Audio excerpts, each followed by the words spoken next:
What is this? Something I made, all right? You made this, huh? Yeah, for protection from my Romero shit. You Romero right? shit. Yeah. Man, get the fuck out of here and go get some food. What do you want for dinner? How about some Fuddruckers? Again? Yeah, man. Double cheeseburger, the works. Fuddruckers it is. All right, you the man. Fuck your mother. You the man, you fuck. Way back into the distant past, when he was like 15, he joined a mail-in movie club, 11 days for pennies. And now cut to 2025, the movie club caught on to Pete's lie, and now they want to punish him, so they trapped him in a room with a bunch of movie tapes. Pete didn't want to pay for the movies he got in the 90s. He'll have to watch random horror tapes and tell us about gore and probably some rape. Now keep in mind, Pete didn't pick. They use random numbers and a long list. He's got to get through every movie, one each day for the time we can't foresee. Helpful Snowman roll call. Anxiety. Grouchiness, entropy, snow. If you're wondering why he did this song and other FAQ facts, just shut up and listen to this show, or fuck it, take a nice nap. It's Helpful Snowman Podoween 2025. Okay, today's movie, Arise. This is our first zombie apocalypse movie of this. We had quasi-zombies in Ravager, but this is the first straight up what would you do in the zombie apocalypse thing, Walking Dead era thing. So Arise is a zombie apocalypse movie where a sort of everyman guy is working in some kind of factory, and it seems like he's constantly screwing around. His boss shows up and kind of reads him the riot act or whatever, which is a term I don't really understand. But the boss shows up and is giving him shit. And I think we're supposed to see our hero as I don't know. Why is this boss giving him such a hard time? But the boss is not wrong, right? I mean, there are two moments where the boss is in the movie and not zombified. And in one of them, our hero is screwing around with some kind of anti-zombie weapon he made using factory equipment that he works in. And in the other, the boss is pissed because the guy is supposed to be someone brought their kid to work, not for bring your kid to work day, but just as a daycare situation. And the boss is not happy about that. And so, and our hero is supposed to be watching this kid or something. So we have two scenes with the boss, and in both I have to say that I find the boss, though abrasive, to be objectively correct. I mean, telling someone at work to stop working on personal projects and get back to work, especially when that personal project is making a weapon in the workplace, that seems more than reasonable, right?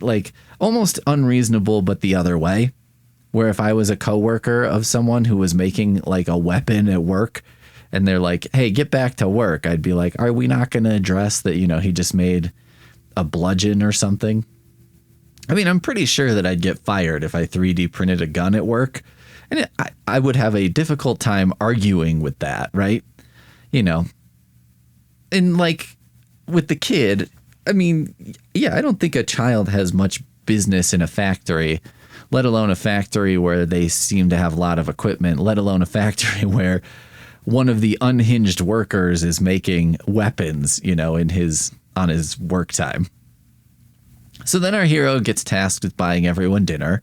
And there's basically a Jason Mewes type guy in a wig who's like, get Fuddruckers, man, which felt like a very specific choice to me. They could have just said, get burgers, bro. But it was definitely Fuddruckers. Fuddruckers was name checked many times. So I was like, did Fuddruckers sponsor this by giving them food or something? What's going on? I mean, this is a very small movie, so I'd be kind of surprised. Or I was like, does the guy own a Fuddruckers franchise? Why Fuddruckers? Or is it just funny? Is it just funny to, I mean, it is funny to say Fuddruckers. I have heard of Fuddruckers before, but I've never actually been to one. Apparently it was a place where you could like build your own burger. It was almost like one of those Mongolian grill places where you put a bunch of stuff in a bowl and then they cook it up on the flat top. And then you're like, yeah, you know what? I should have just followed one of the recipes. You know what I mean? I think I know better and I never do. I'm always like, no, I overdid the broccoli. You know what I mean? I did something wrong. This is fine, but it's not good. I always want to like interview those guys and be like, what's the most fucked up thing like that someone's ever put on? Or, you know, sometimes I just want to make a fucked up bowl just so they're like, just to see if they'll say something. Like if they'll be like, I don't know. But like Fuddruckers was a little like that. They'd cook your burger and then there was a toppings bar so you could throw on what you wanted, including like nacho cheese in which you could just float your burger like a little meaty raft, I guess. Which doesn't sound super appealing even to me who likes nacho cheese, but I mean, the J Muse guy is stoned as fuck in this movie, or maybe stoned as Fudd, as in Mother Fuddruckin' stoned, so who knows what sounds good to him and what's actually good. So then our hero returns with a ridiculous number of Fuddruckers bags stacked in his arms, which is admittedly pretty funny. And then he realizes Jay has been zombified along with just about everybody else in the factory. So it turns into like an action movie, you know, bullshit thing where he's fighting his way in and then he like shoots zombies in the head with a nail gun. And we all know this is not how nail guns work. And as I said in a previous review this month, can someone manufacture a nail gun that works this way just for the sake of movies? You know what I mean? That seems like the most reasonable course of action because, yes, we all know that's not how nail guns work. You can't just shoot them in midair.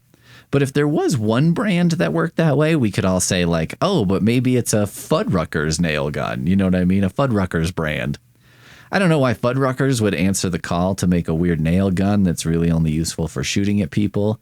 But it doesn't sound like the burger thing is going great for them business-wise. So, you know, I don't know. Maybe this is like a pivot, as business people would say. There's one dude in the factory who's like half dead. He's destroyed by zombies. And we've got this like action movie moment. Help me. I will. And I don't know if this is an unserious thing. If this is like making a Duke Nukem while knowing that Duke Nukem is silly and over the top. Like if that's what's going on, I'm all about it. But if this is sincere, I'm out. You know, not for me. They also do a thing a lot in this movie that I have mixed feelings on. They keep making fun of our hero because they're saying he's always prepping for some kind of like Romero shit. You know, meaning like the Of the Dead movies. So he's preparing for a Dawn or a Day of the Dead kind of situation. So here's the thing. I like when movies acknowledge that they exist in our world alongside other movies because that usually saves us time, right?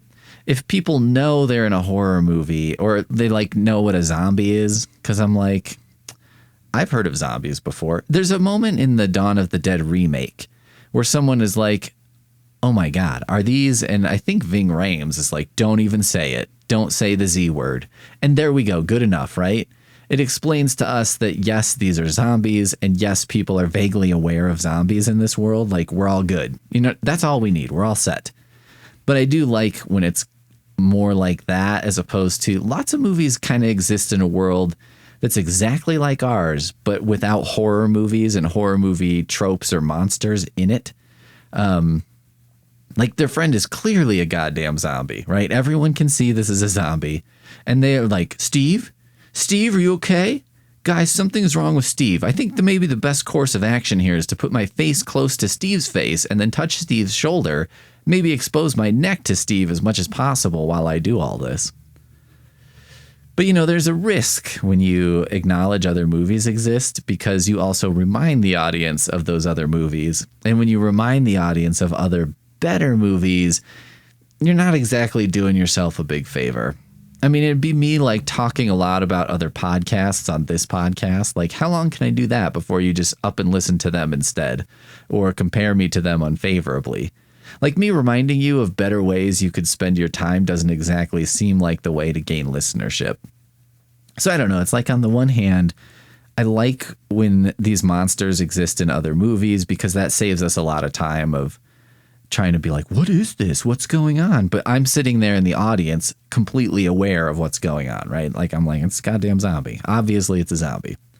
But on the other hand, when you do that and then you're just like overly inviting comparisons to much better movies, that's not great. So on a rating scale for this movie, we're going to do a rating scale of fast food hamburgers. Down towards the bottom is probably going to be something like Hamburger Stand. Wendy's is at the top for me. Fuddruckers is in there somewhere, I assume. And I'm going to give this one a Burger King because it's not my favorite, but it's got like a good odor to it, whatever the hell that means in this context. It's helpful, Snowman, Podoween 2025.